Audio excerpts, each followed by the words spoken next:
लालची बहू, long moral story in Hindi. एक समय की बात है, एक छोटे से गांव में राम और सीता नाम के कपल रहते थे। उनका एक अर्जुन नाम का बेटा था, जिसकी शादी रिया नाम की लड़की से हुई थी। राम और सीता कड़ी मेहनत करते थे और अपने बुढ़ापे के लिए पैसे बचाते।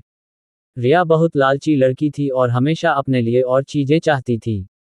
जैसे जैसे साल बीतता गया, रिया का लालच और बढ़ता गया। वह अपने पास रखे चीजों से कभी संतुष्ट नहीं रहती थी। वह हमेशा अपने सास ससुर से महंगे तोहफे मांगा करती थी और उनके बचाए हुए पैसों में से भी कुछ हिस्सा अपने लिए मांगती थी। राम और सीता बहुत ही अच्छे पेरेंट्स थे, इसलिए उसकी सारी जरूरतों को पूरा करते थे ताकि परिवार में शांति बनी रहे। वह अपने पति अर्जुन के ऊपर भी दबाव डालती थी कि वह अपने माँ बाप से पैसे और संपत्ति मांगे। वह बहुत ज्यादा संपत्ति इकट्ठा करना चाहती थी, बिना किसी मेहनत के।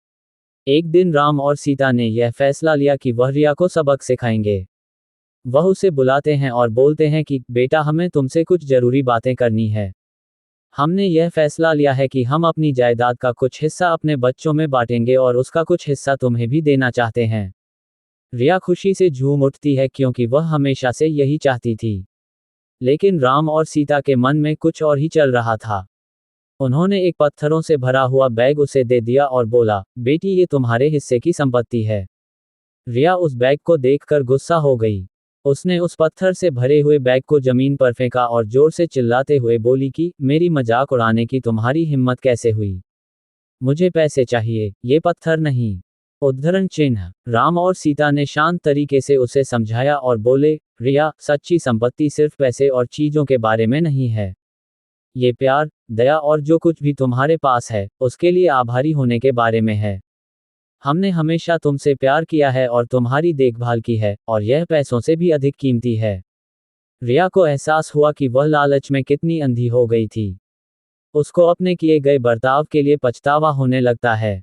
उसने अपने सास और ससुर से माफी मांगी और अपने तरीके बदलने का वादा किया। उस दिन के बाद से उसमें बदलाव आया और वह एक अच्छी बहू बन गई। रिया के बदलाव की बात पूरे गांव में फैल गई और सभी ने एक बेहतर इंसान बनने के लिए उसकी प्रशंसा की।